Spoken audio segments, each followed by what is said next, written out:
Welcome to episode 129 of the Thunder Underground podcast. My name's Trent. I'm joined by Jason, and we've got a great one this week because, pun intended, Mark Kendall of Great White is here. You're pun-believable. Oh, wow. See, I just did You it just too. took it to another level. That's what I do, man. Right. That's what I do. Mark Kendall making his return to the podcast. Yes. He was on here last year. Very excited to have him back.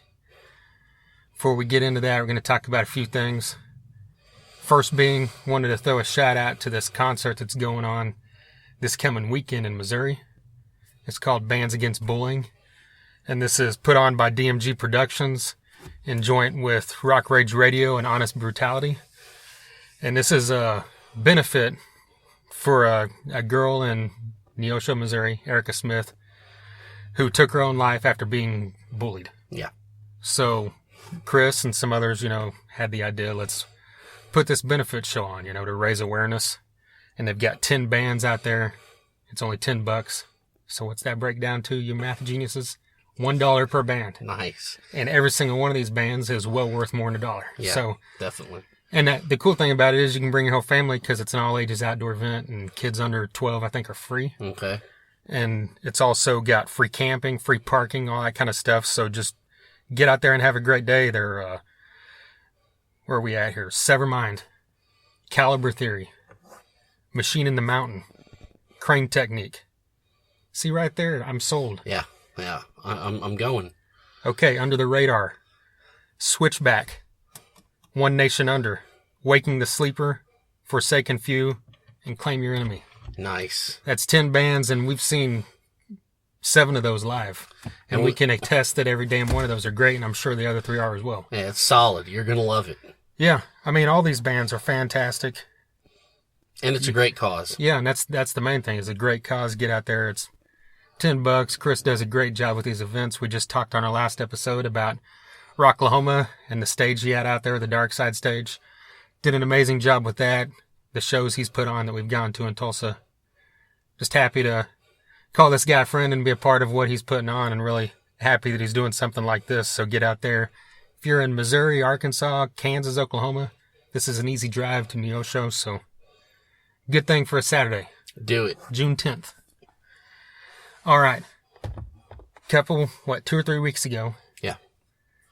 I'm going to use the word mighty because it is a very good word to use, even though they're not mighty in the sense that 90% of the world hasn't even heard of them. I know. But they're mighty in the sense that their music is mighty. And that's the Night Flight Orchestra. Yes. Has put out their 3rd album, Amber Galactic. The first 2 albums, the word phenomenal does not describe. It's beyond that. Yeah. This one is right there with them. Oh, man. I mean, just like we were saying in there a minute ago, the consistency of, nothing gets by these guys. Everything, every single note of everything they've recorded is bombastic. Yeah. I'm serious. It should be like the number 1 band in the country. We talk about this kind of stuff. Every band should be the number 1 band in the country, but these guys, it's just, wow. I don't even know. Because it's just like, if they got together once and did an album, man, that was great. Because they're kind of a super group, if you will. Yeah. But they're on their 3rd one now, and it just, it hasn't faltered. At all. In no way. And you touch on something I thought, whenever that first album came out, we were both like, man, this is amazing. But I just thought, hey, we got lucky to get this in our lives, but that's it. Mm-hmm. And then when they announced they're doing a second one, I was like, holy shit. And here we are. It's like, this is number 3, a real thing. Yeah. And you said supergroup, it features guys from Soilwork and Arch Enemy. And when you say those 2 names, obviously you think of, heavy ass music. Yes. Both those bands are heavy. Arch Enemy's like borderline death metal, if you call it that. It's melodic death metal, and Soilwork always gets thrown in that category as well, even though his voice, kind of transcends death metal. But anyway, it's speed from Soilwork singing, and it just shows you how amazing a vocalist this guy is with the stuff he does with Night Flight Orchestra, because they're not that kind of music at all. They're a throwback to the 70s and 80s arena rock. Yeah. Is the best way to encapsulate everything. The AOR kind of thing, the album-oriented rock. Right. I mean, it's not hair metal or anything, but it's just, it touches on that kind of the big rock of the late 70s and like really early 80s. Yeah. To me anyways. Yeah, you can throw out band names like Foreigner, Boston, Kiss. You can there's even stuff that sounds like Fleetwood Mac. Yeah. Sammy Hagar. And in this album, pushes it to an even further level where they got disco stuff mixed in here. Yep. And it's not disco in the sense that it's fucking cheesy. It's like, it works. Yeah. And you don't think, oh, I'm listening to disco. It feels like you're in the 70s. Yeah. But, and I like what you said a minute ago, Kiss. A lot of times I hear early Kiss, like really early Kiss in their stuff. I mean, it's just, I mean, it's phenomenal. I can't imagine upon hearing it, you would hate it. So go look them up, buy their stuff, listen to Night Flight Orchestra. Yeah, I mean, you can pick up any three of these albums and be perfectly happy. Exactly. But I was thinking about it when I listened to this new one, that, you know, not only that disco element, but a few other more 80s elements thrown in, that it's a little more broad than the first one was, and even the second one. But if I was going to tell someone to listen to this band, like you said, if you like anything of this kind of music, you're going to love it. I would think if you just put on the first one, listen to all three in a row, you get a total feel because you hear the complete progression and the entirety of what these guys have done in this short period of time, because it's only been, 5 years now that they put out these three albums. Exactly. And I can't imagine a world without Night Flight Orchestra. That's how much I love this band. And the first two albums we had, the first one 2 years ago the second one 2 years ago was number one on our list, right? Of the year. And the one before that was number two, I think, behind maybe the Winery Dogs debut. Yeah. And you know, this is a case where it's like, oh, I like this album better than this album. You know, blah, blah, blah, blah, blah. Every fucking album is amazing. Yeah. I mean, none of them suck. So, I mean, it's all like you could put it all together in one gigantic album. Yeah. Because it's all amazing, and then they're all my favorite. Hashtag all killer, no filler. That's right. I mean, we sound like stupid, gushy fanboys, but I mean... But we are with this band. Yes. Literally nothing about this band sucks. Nothing. Yeah, and his vocals were great on the first album because he's great, but that was the first album that he did anything outside of metal, you know, to my knowledge at least, on a recorded level. And by this third album, just in that short period of time, you see how much he's progressed in this style of music. Yeah. And man, I just pray that these guys would find a break between what Arch Enemy's doing and Soulwork's doing and do a tour. Yeah. You know, because obviously, US. yeah. I mean, obviously they've got to, they've got to do those bands because that's where the paycheck comes in. That's you know? right. Yeah. You know, because Night Flight Orchestra touring America is going to be playing really small places unless they get on opening for someone. Yeah, they really are. They need to get on tour with like Dead Daisies and Kiss. Yes, no there kidding. You go. But, you know, like you'd mentioned Saturn and Velvet, that's a great fucking song. Yeah. I love Jenny, that's a great song. Not I love Jenny, but it's called Jenny, but I love that song. There you go. Midnight Flyer, the opening track. It's hard to say because, like you said, all three albums fantastic. That might be my favorite song of theirs ever. Okay. It's that good, but, you know, the first two albums are full of fantastic stuff. And there's another song. Gemini's Badass. Yeah, that one too. I can't remember one of these songs. He throws out Edge of 17, and on the first album, in I think it's West Root Avenue, he says, you know, Stevie Nicks on my mind. So I think this dude's a big fan of Stevie Nicks. Probably. And it's evident because there's at least this song on this new album and the last album that have a real Fleetwood Mac feel, and then you turn around and you have a real Kiss feel, and it's. Like we said, they encompass all these bands, but the thing is, they do it better than a lot of these bands are doing now. That you know, is not exactly to say they're right. better than Fleetwood Mac or Kiss, but they are like, their recorded music is as good as anybody out there in the world at this moment. That's right. I mean, so, have you people been listening? We fucking love this band. Hashtag fanboy. Go listen. Right. I mean, you can even turn this episode off now, just as long as you go listen to Night Flight Orchestra, and we won't be too mad about it. Well, you better come back because you got to listen to some Mark Kendall. Oh, that's right. Never mind. I'll shut up. I'll let you just handle the rest of the episode. No, Mark Kendall's mad at you right now. No, never. He's too nice to be mad at anybody. That's right. All right, so last Friday night, Tom Keifer and his solo band came to Tulsa, the IDL Ballroom. We just sounded like fanboys. I don't know how to do this without sounding like a fanboy. Hey, you know what? That's what this podcast is. We should just change the name to Thunder Fanboy. Yeah, we're talking about the shit we love. You know, it's all good, man. Right. You've got my permission. Okay. You've got my approval. Well, before we get into Tom Keifer, we've got to talk about rocket science. Okay. We've talked about them many times, and going way back, the thing to point out is they're the first interview we've ever had on this podcast. That's right. I think it was episode number 7. Scott and Jana were on here. And it wasn't long after they had started doing rocket science. Yeah. And they had been before that doing a different cover band, Octane Blue, and then before that, of course, Down for Five. The almighty Down for Five, yes. Right. Almighty. That's a good word. Yes. Hopefully one day we hear some more from Down for Five. You never know. I just threw that in there so they could hear me say that. Put a bug in their ear. Yeah.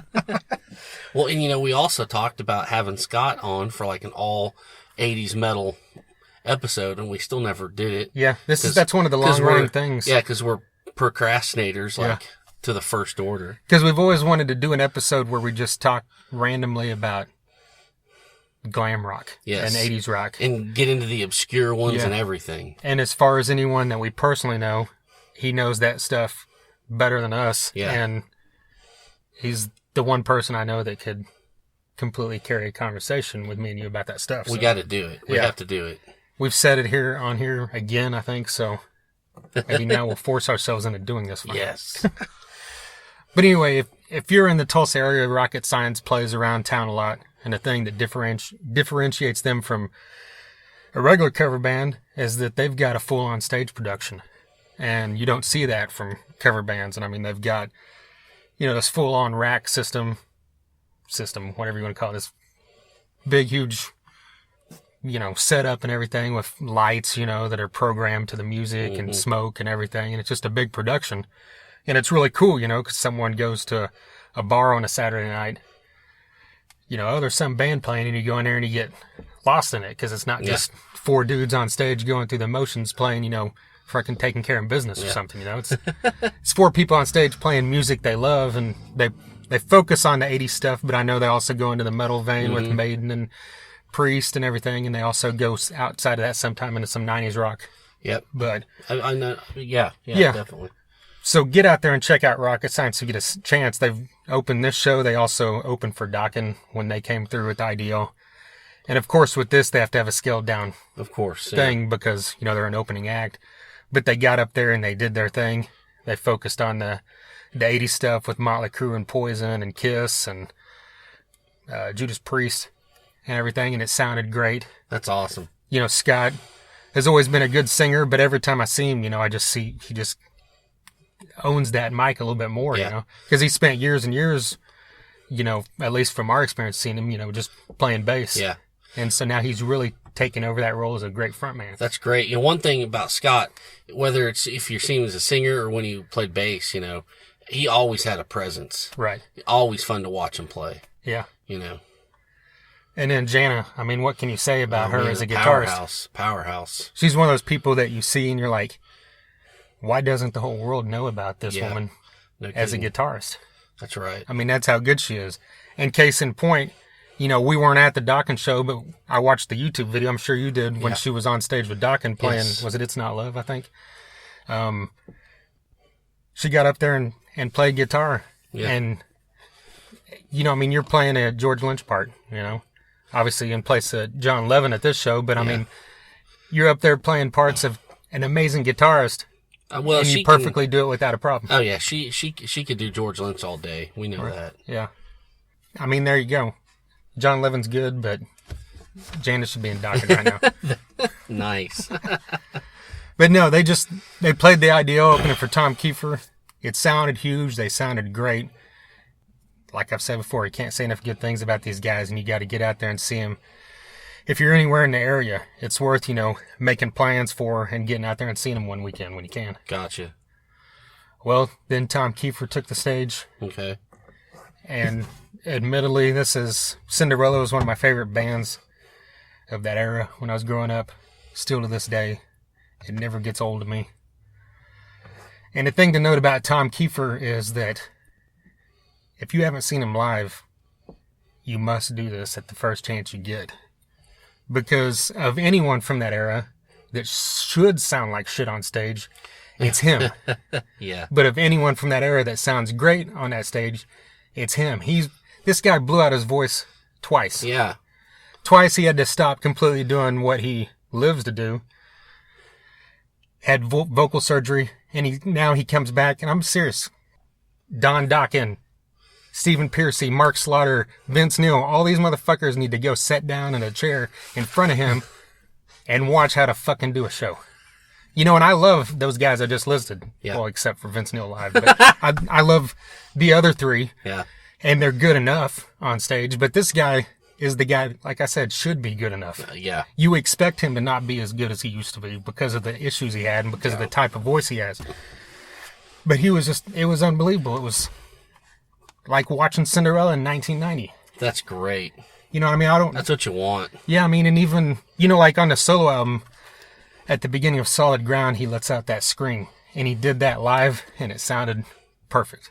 Wow. And then, you know, from the solo album, he played a ton of stuff from it. He played Solid Ground, It's Not Enough, Thick and Thin, The Flower Song, and The Way Life Goes.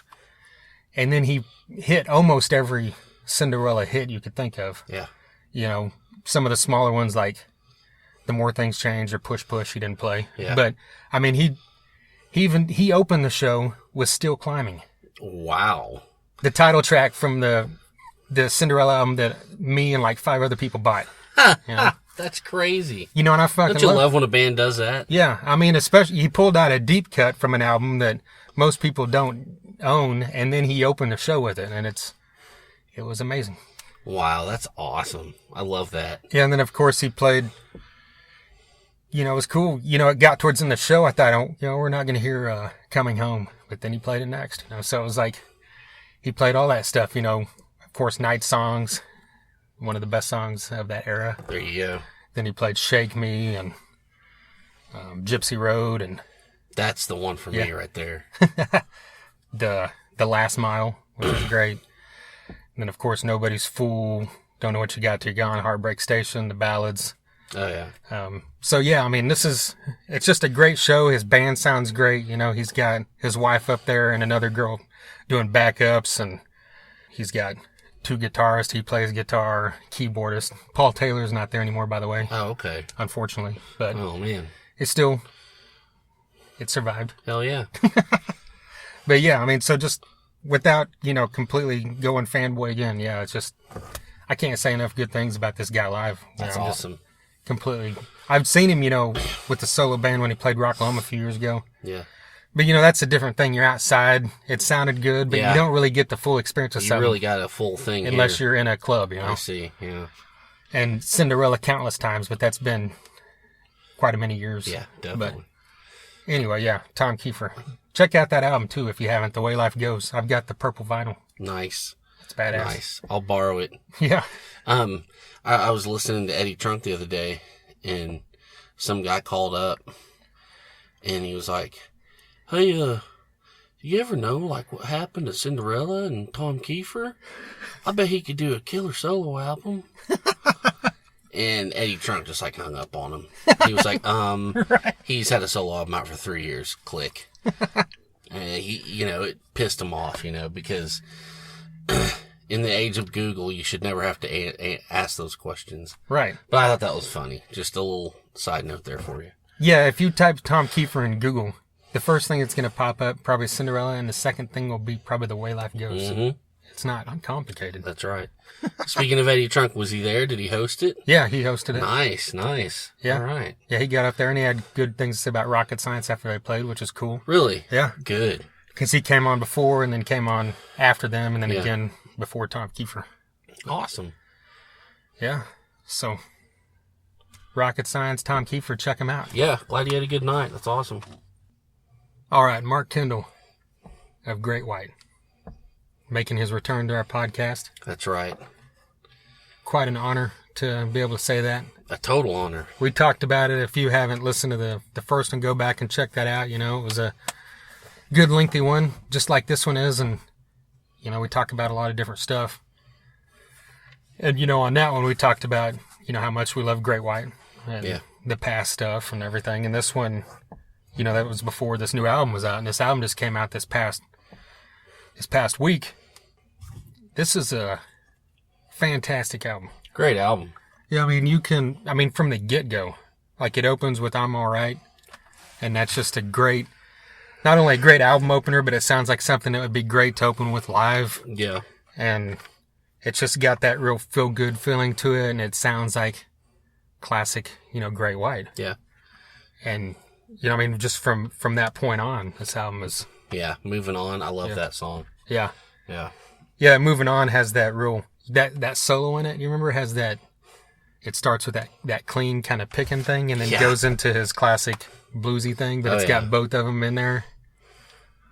And I mean, this whole thing, you know, This Is the Life has really killer bluesy vocals, and, you know, I mean, Terry's vocals throughout this thing are just out of this world, you know, for this style of rock. Yeah. And what else, you know, like the single Big Time. That's a good song. When that opens, it's that classic, you know, that prodding kind of thing that like Face the Day or Rock Me has. Yeah. Where it's like that kind of prodding, thumping. Pulsing. Yeah, there you go, pulsing, and then you know it's going to lead to something. And that's exactly what Big Time does without technically sounding like either of those songs. It just has that Great White feel. Yeah, Great White, they're good at that. Yeah. But even like Cry of a Nation is this great, slow, groovy, kind of broody blues thing that has another killer solo, and just the chorus, you know, gets stuck in your head by the end of it. And this, you know, there's tons of great solos on this and the vocals, and I can't say enough good things about this album or this band as a whole, because they've never had albums that weren't good. Yeah. They've never had an album that I put in and go like, I don't want to hear this again. You know, I like this better than I like Elation, but Elation's a great album. Yeah. And this has more of a... I was trying to pinpoint it. It's like darker. It just seems really, a little bit more like, you know, like they're really finding themselves on this one. Right. You know, with you know, with Terry being in the band and stuff. Could be. They're really getting into it, you know. But it's, as a whole, like it seems even more bluesy, but it doesn't seem like it's that pickup blues, you know, that rock blues, obviously. Exactly. I mean, that's what Great White has always done, but there's just something more to it. Maybe it's fuller, you know, maybe that's Michael Wagner's influence too. Yeah, could be. Yeah, and that's the thing to mention here is, you know, Michael Wagner's producing. I mean, so how can you go wrong when he's, you know, driving the boat? Yeah. I mean, you can't. And, you know, Mark Kendall's signature guitar, just that guitar hum and tone is there. And, you know, it's just, you know, it just like wraps its arms around you, makes you feel good. That's what it does. Yeah. Well, yeah, and to go back, Michael Wagner, you know, produced their very first album back in like 84. Yeah. And, you know, hasn't done anything with them since then. So that's kind of a full circle. There you go. Hence the title. Yeah. You know? And if you buy the album, it comes with this really cool behind the scenes documentary making of the album. Yes, which is really neat. And we talk about that here in this interview. But yeah, it's really cool because it was really well done. Yeah. And you get an input from all 5 members of the band, and from Michael Wagner as well. It's a really cool documentary. It's like 45 minutes. So definitely check that out if you get a chance to. Yeah. But just like I said earlier, you know, when we had him on before, we kind of, before the thing, went into stuff about old Great White, but just not to like totally rehash, but like, what's your favorite Great White album, if you could name one? Man. It's kind of tough for me, but it is. I've always been Psycho City. Yeah. And it's just, because I loved him well before that, you know, like every kid of that era. It was 1988, I loved Twice Shy, and then Hooked right after that. Oh, yeah. You know, all the hits were there, but when Psycho City came out, just something about it grabbed me, because it was 92 whenever everything was changing. Yeah. And they still sounded like Great White, but they did push it to a little darker point with some of those songs. And then Big Goodbye is just this amazing fucking rock huge song. I mean, that song, that thing's got balls. Yeah. And on the complete opposite end of that, Love Is a Lie is just like one of the most fantastic love ballads ever. You know, it's this 8-minute long opus that just gets like totally dark, but you can't stop listening to it. You know, amazing guitar solo, amazing vocals from Jack Russell, and just unbelievable. You know, I liked Sail Away. I knew you were going to say that too. You know, you remember we saw that tour? What a great show that was. Yeah. You know, I don't know why that one, you know, really got to me. Yeah, and it's, if you haven't heard Sail Away, you got to go back and do it. Yeah. I thought of 2 or 3 months ago, I thought, I haven't listened to this in a while. And it was actually when I was driving to Joplin to get a tattoo. That's right. From Dennis of Crane Technique. Gotcha. I popped in Sail Away by Great White and listened to that on the way there. It was awesome, wasn't it? Yeah. It stands the test of time for sure. And it's more acoustic based than all the other stuff. So it's one of those great feel-good Sunday morning type albums. Definitely. But yeah, people, if you're one of those people, I'm just going to say it. If you're one of those people that doesn't give bands a chance because they don't have the singer that you grew up loving, you're missing out on some great music. Yeah. This album, Andalation, Full Circle, is just great. And he doesn't sound like Jack, which is great. You don't want that. No. But when you replace a guy like Jack Russell, you obviously got to have someone who has a blues feel so it fits, you know, the music of Great White. Yeah. And Jack had that old school kind of rock blues feel like Robert Plant or someone. But Terry has, I think Mark even talks about that in this interview, that more English feel, but it's more straight up blues. Yeah. But he does it in a rock fashion to where it totally fits Great White and it takes it to a different place. Yeah. But you still know who you're listening to the whole time. Well, it's a perfect fit. Yeah. Well, let's get into this. Well, before we do, let me tell you, thunderunderground.com, soundcloud.com/thunder-underground, all the previous episodes up there. And every Monday night at 7 p.m. Central on www.102.7 WSNR, you can hear us as well. Well, let's get into this. Mark Kendall of Great White.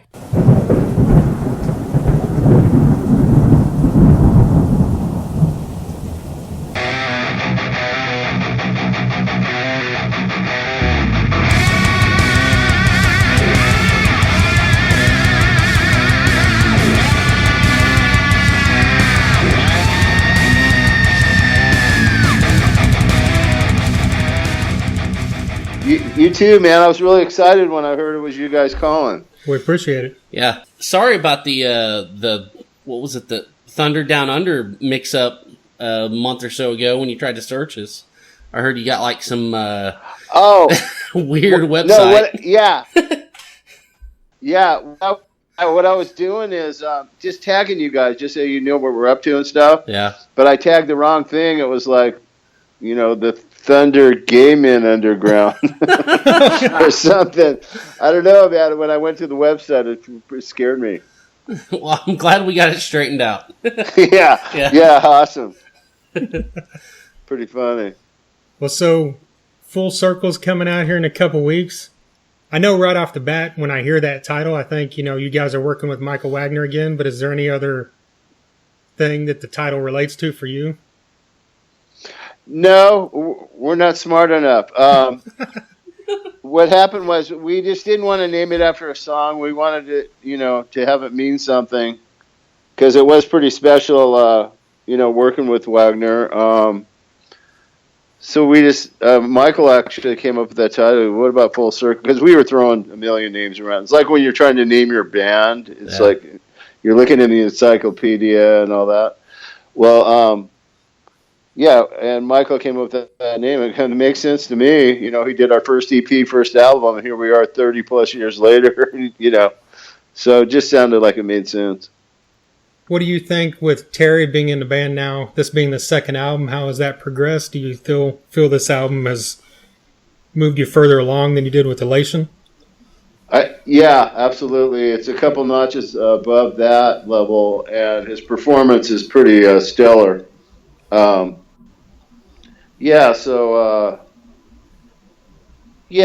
mean, we're just tighter. I understand his voice completely. I know his strengths, and he's really in the power. He has a lot of power in the higher ranges, and his voice melts with my guitar. That's what I like the most. He really, truly is a blues rock singer straight ahead. And years ago, when he first got in the band, I went back and listened to XYZ because I really wasn't that familiar apart from that one song, Inside Out or whatever. He sounded pretty incredible in that. But some of the other stuff I was listening to, it was a little bit of oil and water with his voice and some of the songs.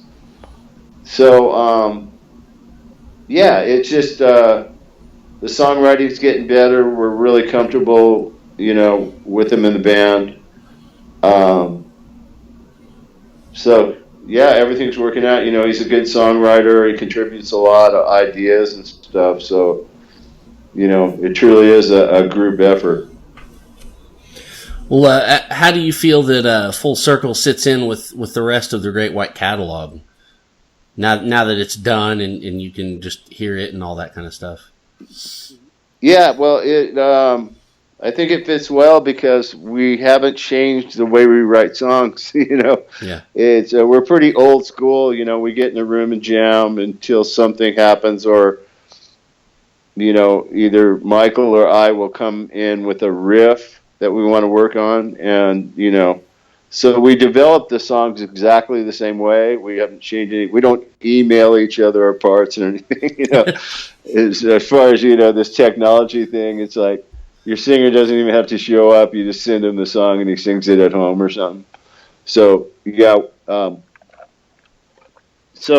we just write the same way, and as far as fitting in with everything from the past, it's a different singer, but this, I think the songwriting is improved. There's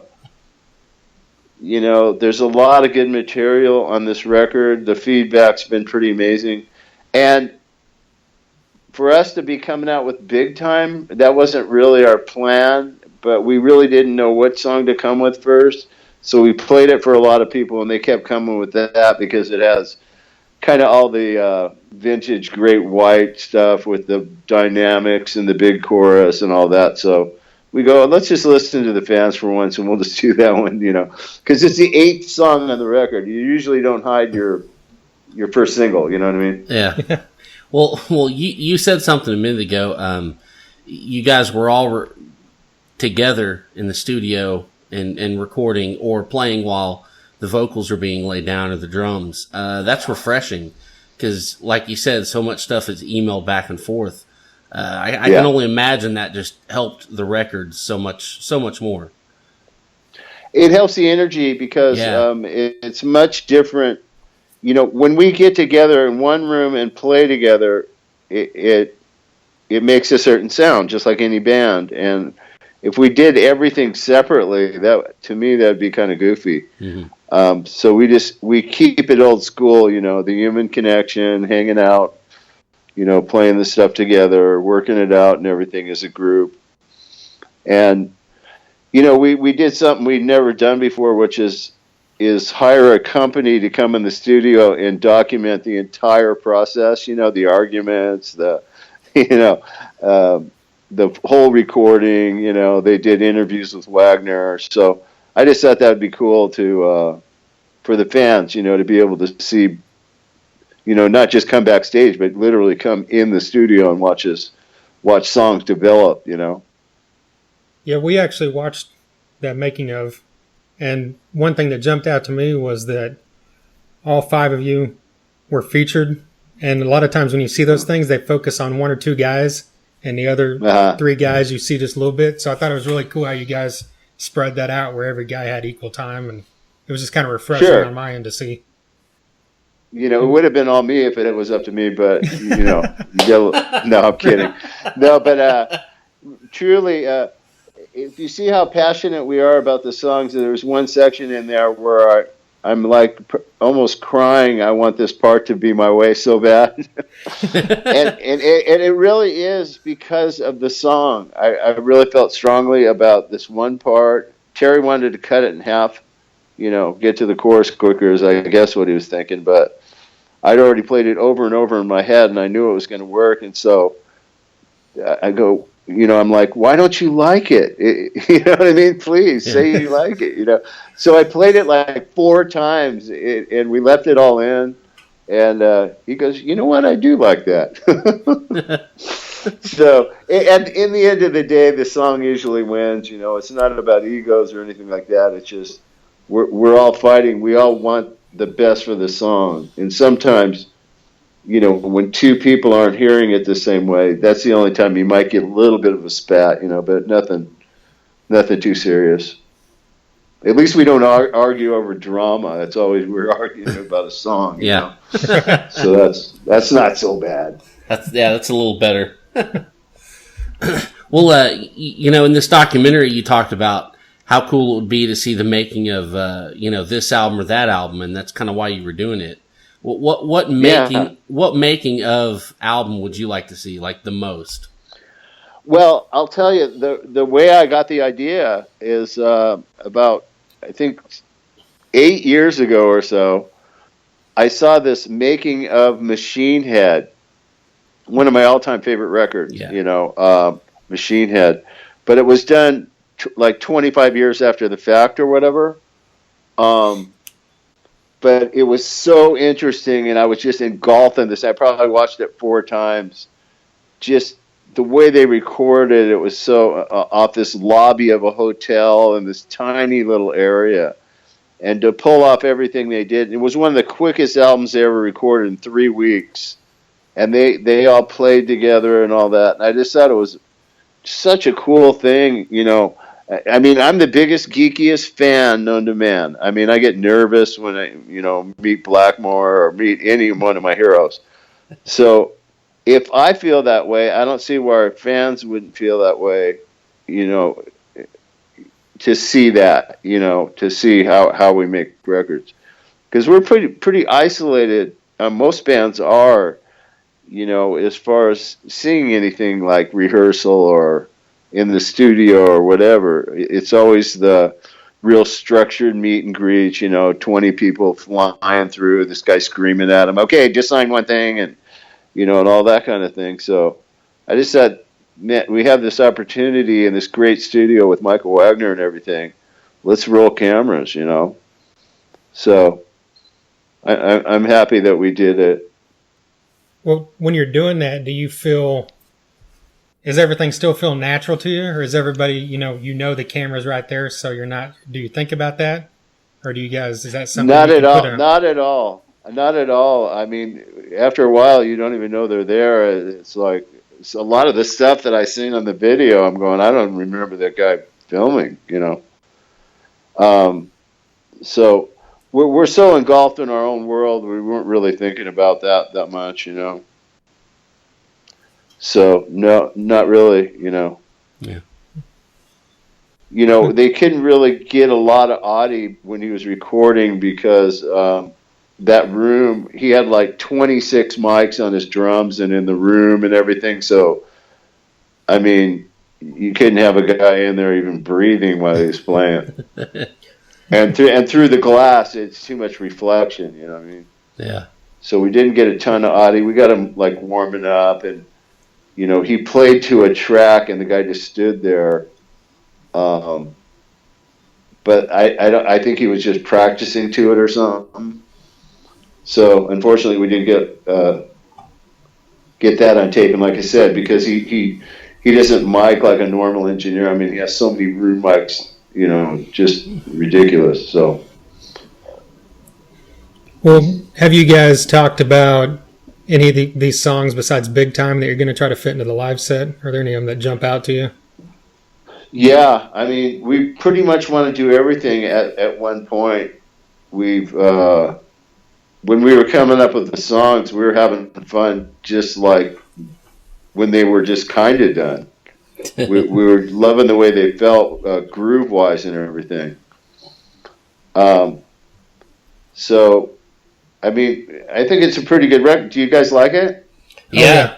Yeah, I was going to say, when you're talking about, big time, Moving On, it's great. I listened to it last night, can't get it out of my head. Yeah, Moving On, that it's a possibility for the next single. I really like when the band launches in, it just has that kind of stinky groove, if you know what I mean. Yeah. You know what I mean? Like the band comes in, it's just that gung, gung, gung, gung. I always like grooves like that.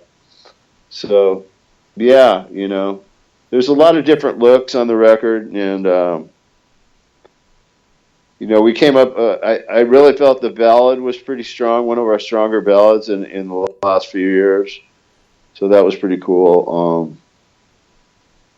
I don't know. We're just going to do like two at a time, just like we normally do. We don't, unless we did some special kind of night where we just play the whole record or something, and just maybe play Once Bitten, Twice Shy and Rock Me. We could do something like that, but just to play a couple, it's always better, I think, to not bombard people with a bunch of new music. I've seen a band do that before, and I was like in the audience, which I normally wouldn't do that, but I didn't really care that night. I was in Utah, and they played the first 3/4 of the set, nothing but new stuff, and people look like, if it was a cartoon, it'd be like question marks all around their heads, and then they launch into something that people know, and they're like, the big delayed on the crowd response. So I think it's better if you just kind of ease them in and let them trip on it, especially if they're familiar with the record, Yeah. That's always better, too, because they might have a couple favorites off the record, at least know them a little bit. Well, on the doc, one of the sections was talking about all the different personalities and how they gel. Talk about how you handled all the this guy wants this or that guy wants that, and how it all kind of came out. Yeah, everybody has different personalities. Just in life, that's just the way it is. Some people are reserved, some people are a little bit more of a forward, confidence, and and somehow our personalities are so different. It somehow fits the puzzle. You know what I mean? Yeah. It's like, because if the more aggressive guy maybe goes off, the reserve guy is always going to kick back and wait for it to end. Instead of, if you had two strong heads, you might see some button. You know what I mean? But we really don't fight a lot because our egos, these days, especially, the past 10 years or so, nothing really matters to us but the songs, So all the stupid stuff, the little piddly things.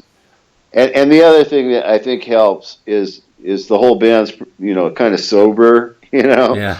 So when you've got guys that have hangovers and stuff, a lot of arguments might stem from just not feeling well. You know what I mean? Mm-hmm. Yeah. So we're able to get along, so that part of it's really good. We really didn't, we weren't fully prepared on this album in the sense, it kind of was going to happen, then it kind of wasn't. Our schedules were just messed up. And then we actually found out it was going to happen. We kept kind of waiting until the last minute. Somehow we had a lot of shows, and so we literally practiced for 8 days, and 4 of them were in a kitchen, and we got nothing done. Audie was just playing his little practice drum thing, his little machine drum, and everybody was just showing each other their ideas and stuff.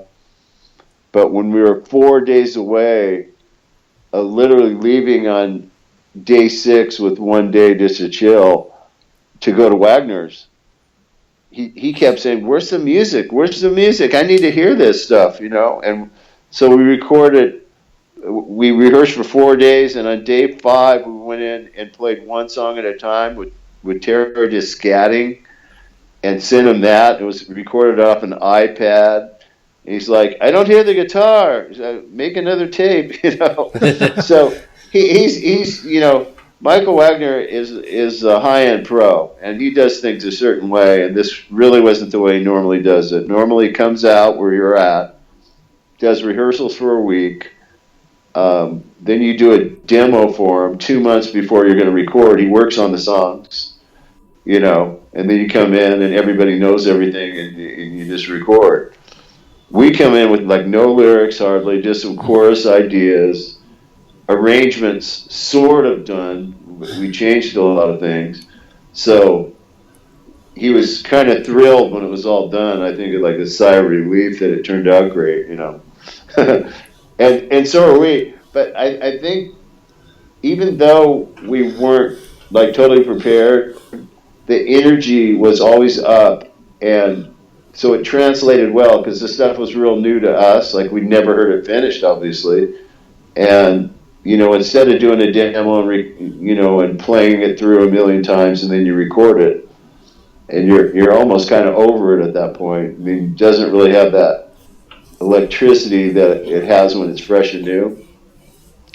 And actually, we were more prepared on this album than we were Elation. Elation, we only had 2 ideas, no songs. We went in the morning. We got 3 acoustic guitars and just sat around until we came up with something that was doable, and then recorded it. Terry's scatting again. He'd go home and work on lyrics, come back the next day. We'd work on some more lyrics and another song.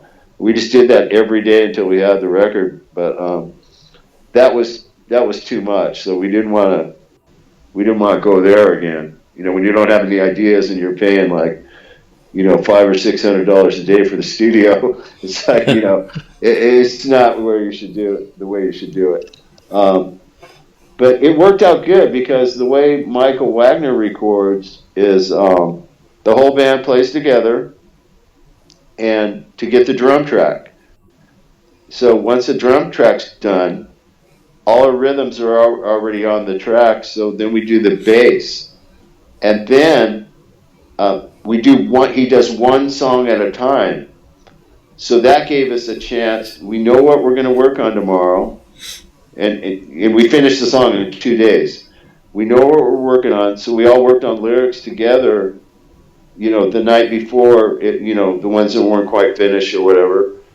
And so the first day, we would finish all the guitars except for the solos and fills, and then the singer would come in that night and do the vocals.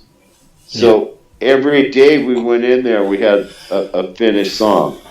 So I like working like this for the reason that the singer never has to sing like 4 songs in a day. Nobody can get burned out because and all your focus is on one song. You know what I mean? Instead of doing like rhythm guitars for like 4 or 5 songs, and then you finish in 5 songs and then the singer has to sing them all. Nobody ever gets burnt that way. And I'm sure Michael Wagner has learned that from just recording so many bands. I mean, that's the best way to work. Yeah. Efficiency, what I mean? Earlier you mentioned how Terry's voice melds with your guitar, but you also said that you said you write the same way that you always have. Correct. Do you just not write with the voice in mind, or does this just does his voice make it easier to think about that? No, I write the same way I always write. It's just I stay away from the foreign-y type ballads, like certain ballads that have no blues quality to them. Because his strength in ballad, when you do a ballad, is to stay away from the real sappy ballads, at least in my opinion. If you have a ballad that's a little bit like, if he can sing more like Marriott in it, or his style, I just think it fits him better than to sing like I don't know, something you'd hear in the old days on AM radio that's like, you light up my life and shit like that. He sounds good. That's what I mean about his strength. His strength is more of a soulful ballad as opposed to a sappy, I love you, I love you, I love you ballad. You know what I'm saying? Mm-hmm. So that's one thing I learned about his voice. And the other is big riff songs, where he can show a lot of power. He's real strong in that area, So I'm not really writing any certain way. It's just I'm staying away from, more of, I'm keeping it bluesy, which is more comfortable for me anyways. So it's real simple. Yeah. Well, talk about your tone a little bit, because you seem to have like it's meaty and it's heavy, but it's not overdriven, and it's just what you need. And how did you culminate that over the years? It's really funny, and for some reason, I mean, I'll give you an example. I went to play on a Glenn Hughes record one time, and I didn't have an amp, and they didn't have any amps in the studio except this like Ampeg combo amp. And I plugged in and did all my parts in like 20 minutes, and he goes, "All right, you just set the new bar. Now every guitar player that comes in there, they got to do the same thing." But it didn't sound any different than any record I played on. My sound was the same, really, real similar. So it's not like I have this magic amp where I get a certain sound. And in fact, on this album, for the first time ever, and I really didn't trust it at first until I heard it, I used a Keifer, which is, the Keifer is one of the best non-amp situations that you can play through, because the amp samples are real profiles of amps. So literally you get the exact same sound waves as you do for an amp. And Wagner's even A and B the real amp and versus the other, and you can't tell the difference at all. It has features on it to where you can push the tubes more. Yeah. So you really feel like you're playing through an amp. It's not like, this isn't amp farm, it's not cheapy. It's real profiles, like, a guy actually got the exact, and I tried it, I heard it, I didn't believe it. I go, no, put some mics on an amp and let me scream loud, be screaming loud, through an amp. He's like, well, you want to at least try it? And I go, yeah, I'll try it. And I tried it, and I was like, holy God, man, this is really cool. And the thing, the thing about it is, you're not dealing with mics on cabinets and, room mics, and it's just totally perfectly consistent all the time. Mm-hmm. So I just use really old Marshalls through like greenback cabinets, it's profile stuff, but I felt like I was playing through Marshall, Yeah.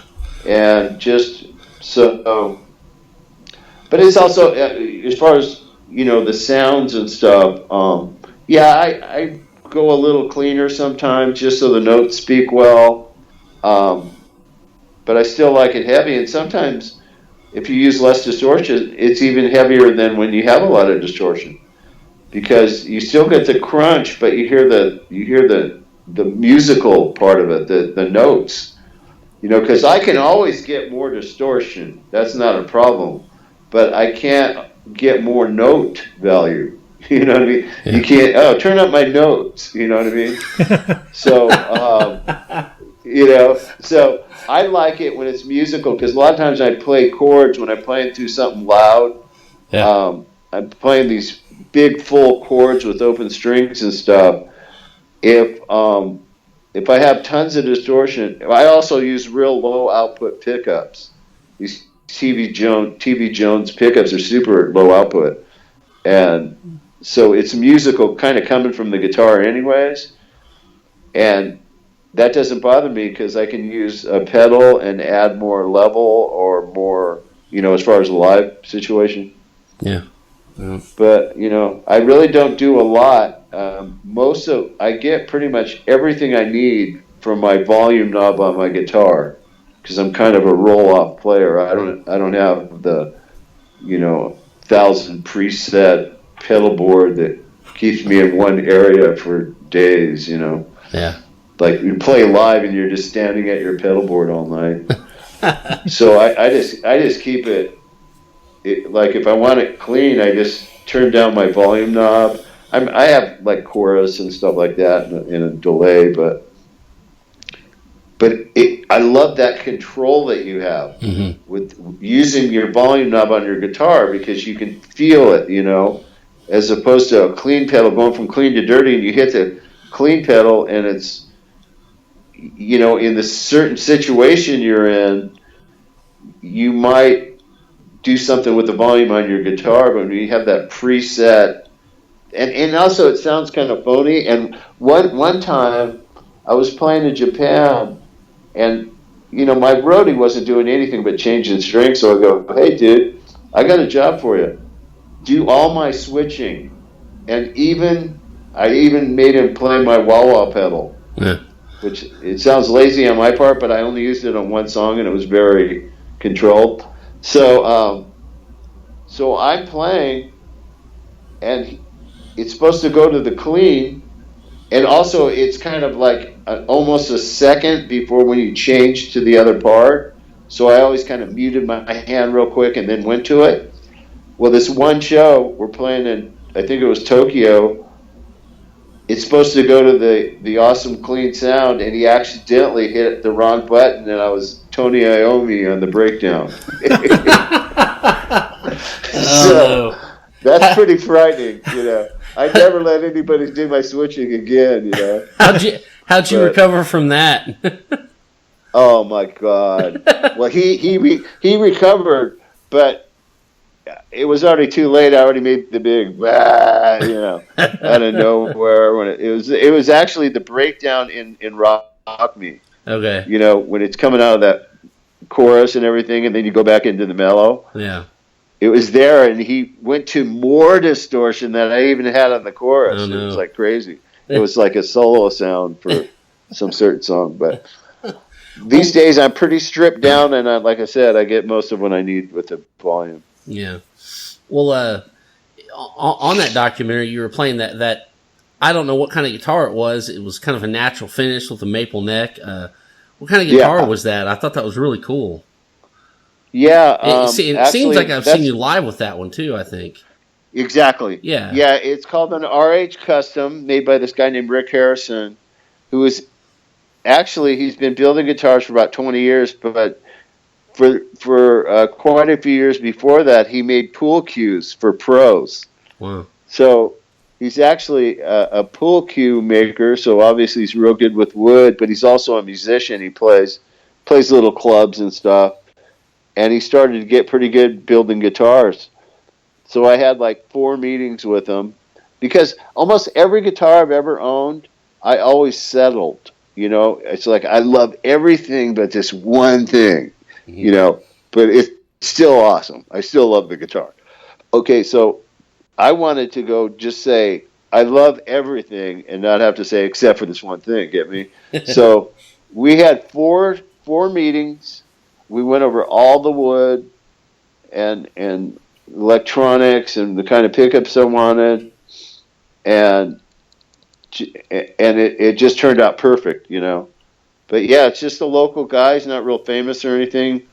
But instead of doing a line of guitars all like mine, he only does one of a kind. Like, you know, so he just likes to do it like that. So he's obviously not out to make a bunch of money off artists. He'll make, you know, I suppose if somebody asked to have my guitar, he would do something similar, but it wouldn't be like totally exact. So the company I was with before that years ago, they were out to make money. I mean, they made like 40 guitars just like mine. Yeah. So I don't know why he does that. I guess he, you know, is not really that concerned. He's more concerned with the art of building, and he likes to build the guitar exactly like the artist wants.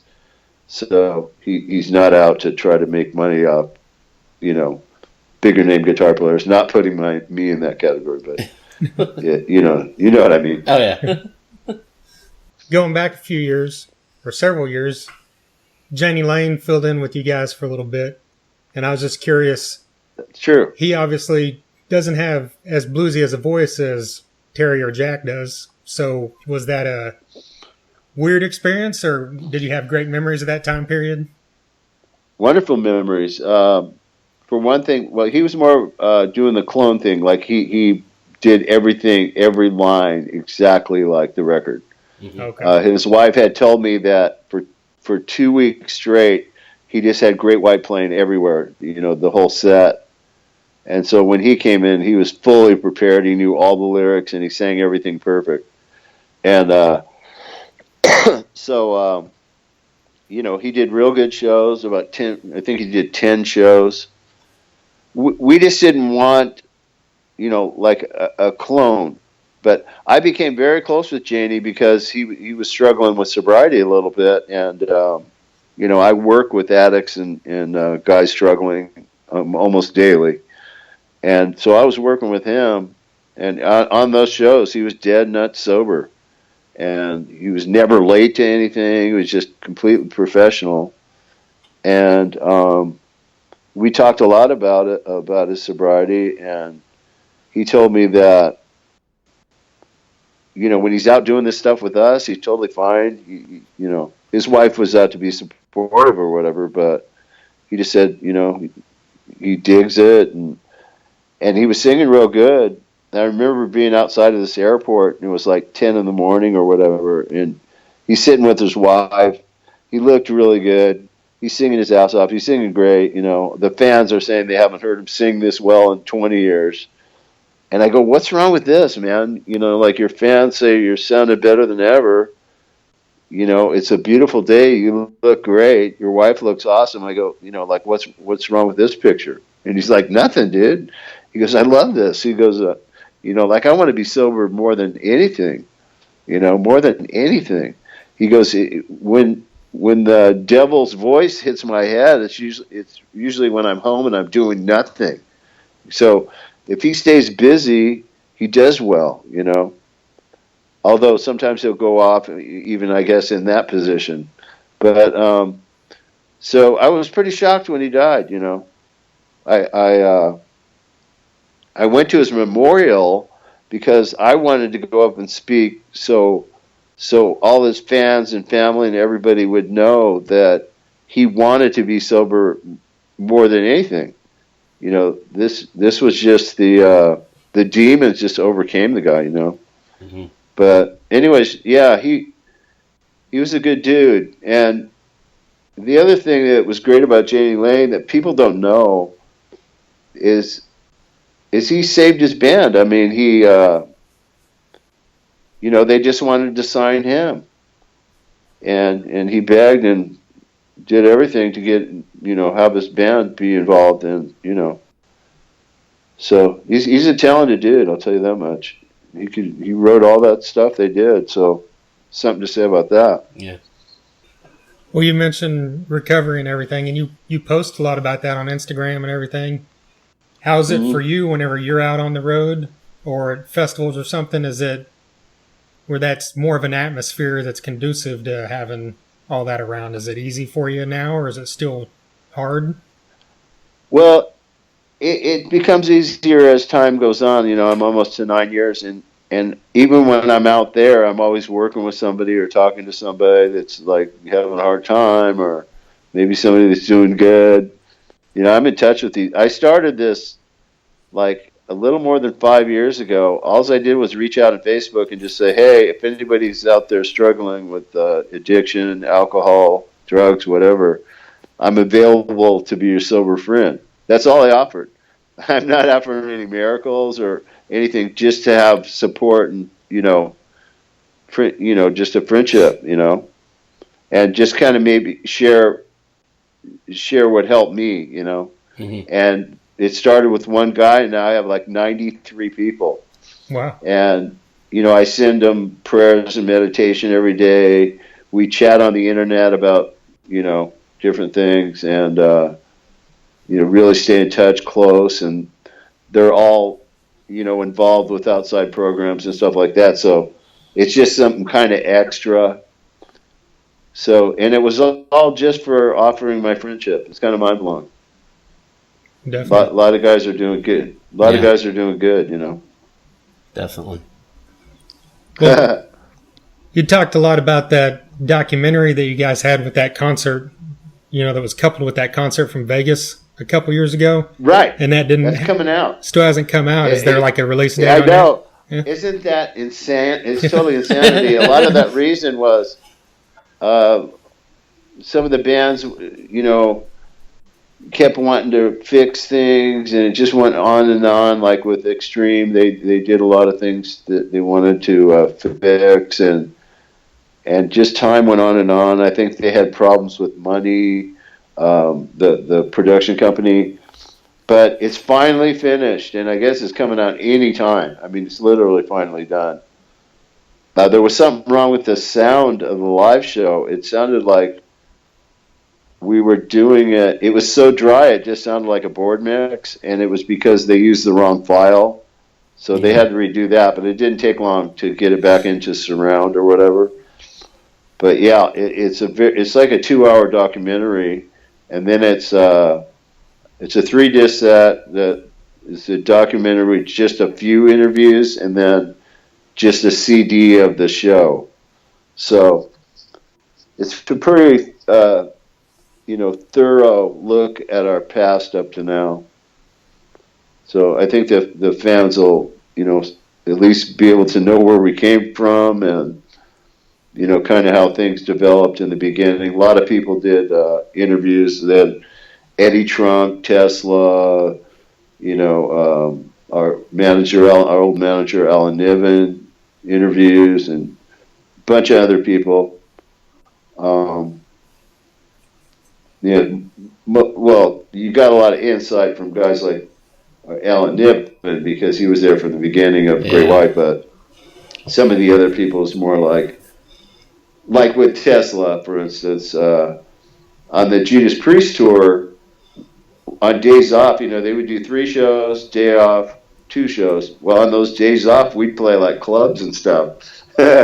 And we played up north, and there was this band that opened for us. They were playing like Dokken covers, and they sounded pretty darn good. I mean, the singer was awesome, guitar player great, and it was a band called City Kid. Well, later on, they became Tesla, and before you knew it, we were touring with them. It was I was so happy for those guys. I couldn't believe how good they were, because the last time I saw them, they were doing, Show Me the Way, and, Dokken covers and all this. You don't figure that, just a couple years later, they're going to have this big album, and, they're signed to like whatever, Geffen. Yeah. And then all of a sudden they're on tour with us, and we're co-headlining. I mean, these guys are just this little cover band. I had no idea, but I remember thinking, man, these guys are real good. That singer, if they ever do originals, it could be something, Yeah. So that was, they shared that stuff, and it like I said, it was a real good account. We actually went to areas where we started, so you can get a visual, Mm-hmm. And it's a pretty good documentary. It's done very well. It just took forever. I just couldn't believe it. I mean, Twisted Sister's video, I think, went #1 in Billboard, and Extremes, I think, did very well too. So hopefully, people want to look at that. Is there that release? Is there old footage involved too, or is it mainly just you guys talking about the? Yeah. There's old footage of Jack Russell, and old footage of us playing in clubs and stuff, and I was hoping I could find this one tape, but I could not find it. And I even asked the guys, the PA company that did the gig. It was like in 1980, I think, or 1981, I believe. We opened for, or 82. I'm sorry, it was 82. We opened for Motorhead at this place. And we were jumping around so much. We all looked like we just, landed on the sun or something. And it was just crazy. I mean, I was flying all over the place, and it was a real good show, and the sound was excellent. It was recorded on a 8mm tape. Yeah. But the footage and the sound was fine. It sounded real good. I was hoping I could find that to really take people back, but the film company didn't have it anymore. And years ago, they told me they changed it, put it on VHS, but they couldn't. They had no way to find it, I guess. Yeah. But we have some pretty old footage of live shows and stuff. Well, I mean, we appreciate your time doing this again. It's an honor to have you back on here. Definitely. Thank you, man. I'm really happy, appreciative of you guys waving the old rock and roll flag for all guys like us. It's pretty cool. We'll keep doing it. Plus, you're so informed. I mean, you're so your history, and that's always nice when people know what they're talking about. Well, thank you. Thank you very much. All right, guys. Well, thank you, and hopefully, you guys play new music or no? Yeah, we do. Yeah. Oh, cool. Yeah, we usually play like one song an episode or something. That's awesome. Because I just heard a couple tracks from Night Ranger on some show. Their new album, it sounded killer, man. Yeah. I mean, they're awesome. Some of these bands are coming out with some really good music, and it's a shame it's only on satellite radio because it's really deserving. I mean, most of the all the radio stations of the past are all classic rock. I mean, so. Yeah, you're just gonna get one. You're gonna get once bitten, twice shy until you die. Well, yeah, and you guys a lot of you guys are making the best music that you've made in forever, and radio just doesn't come around to it. It's sad. I mean, we've hired a team of assassins that just know the internet like mad, like mad people, and they're really good at marketing and all that. But I'll tell you, man, it's hard to get the music to the people these days. Yeah. Well, we'll do our best. We'll just do the best we can. Yeah. I know. That's what I mean. Guys like you are really helpful because you're letting people know we have a record, and that's a blessing that we even have that. That's right. Because we are making the best music we can, and we're doing it for the fans, and so we don't go out and go through the motions or anything, because it really excites us when we have new music. So you're going to get a good show, or the best we can do, at least, So it's pretty cool, man, that you guys are still keeping us on the wavelengths. For sure. Well, thank you. But anyways, thanks again, guys. Yeah, definitely. Thank you. Thank you very much. All right, man. Keep it up. Keep up the great work. Bye-bye. You too. We appreciate it. There you go, Mark Kendall, lead guitarist, founding member of Great White. Yes. How cool is that? Super cool. Such an honor to have him on again. Mark is a great guy. Just, nice and accommodating as they come. We're just really, really grateful. Definitely. Yeah, quite a cool thing for us, to be able to talk to him a second time, and chances are you might hear him on a third time down the line. I sure hope so. So if you dug that, you're a Mark Kendall fan, or you just like great guitarist or great music, episode 89 of this podcast was the first time he was on. That's right. And we go into completely different things than we did on this one. So be sure and check that one out. And speaking of podcast, if this is your first time listening, soundcloud.com/Thunder-Underground. You like Great White, bands from that era. We've had on guys from Warrant, Europe, Trickster, Bullet Boys, Taiketo, Lily and Axe. We go all over the place. We had on Shooter Jennings, Ian Moore. We've had on guys from heavy stuff like Down. We've had on Jimmy Bauer and Kirk Winstein. That's right. Who were also in Down and Crowbar and Superjoint. We also had on Steven Taylor from Superjoint. We've had on guys from Battlecross, Megadeth, Act of Defiance, Shinedown, Drowning Pool, Avatar. Death Angel. Oh, yeah. We don't say that enough. Death Angel is one of the most underrated bands from the thrash metal genre. That's right. Their music now could be better than it was back then. Yeah. And we had Ted Aguilar on from there. Guys from Soil and King and Truck Fighters and The Sword and Seven Dust. Kiss. Oh, yeah.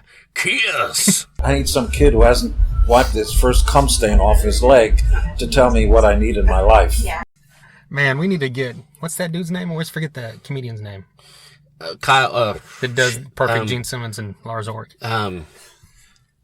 Craig Gass. There you go. It's some gas. It's Craig Gas, right? Yeah. We need to get him on to say, you're listening to Thunder Underground featuring Gene Simmons of Chaos. Yes. He does a perfect Gene Simmons. He does a perfect Sebastian Bach. Yeah. He does a perfect Lars Ulrich. Well, speaking of Lars Ulrich. Yeah, right. Yeah, right, what? He's not going to be on the podcast anytime soon. He's not, but we're going to see him live. Oh, that's right. We are. Damn it, forgot. Yeah. Next week, Yes. Metallica is playing Dallas on this hardwired tour they got going on. Or I don't know what it's called. We got to get there early for Local H. Definitely. Local H, Avenged Sevenfold, and Mike D. That's right. From the Beastie Boys. Playing all your metal hits. Mike D? I thought it was Mixmaster Mike. Oh, that's right. Yeah, sorry. Oh, man. Trent. I just don't know my shit like I You're used to. more the hip-hop guy, too. That's true. Oh, man. Well. Anyway, we're going to see Metallica. That's right, yeah. Check this out. In 5 nights, I'm going to see four shows, and you're going to see 3. Yeah. That first night, Metallica, and everybody we just mentioned, in Dallas, Texas. The next night in Fort Smith, Arkansas, is the Reliance Code CD release party at the Sound Room.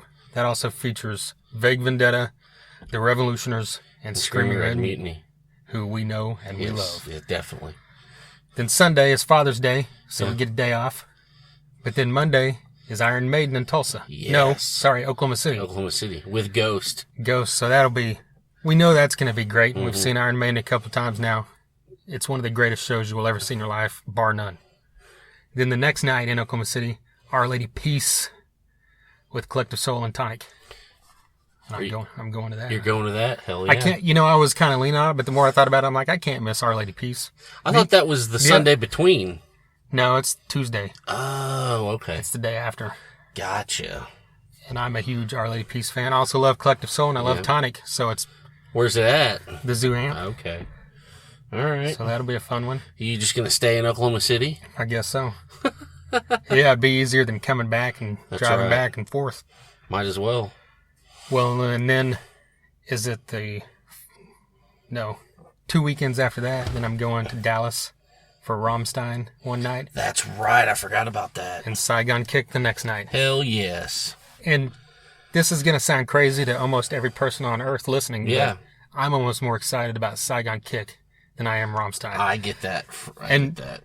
Because I'm probably not, because Rammstein is literally, anytime anyone's asked me what the greatest concert I ever saw was, I say Rammstein in Dallas. Yeah. It's just half a centimeter above Iron Maiden. But if that, it's probably a tie. Yeah.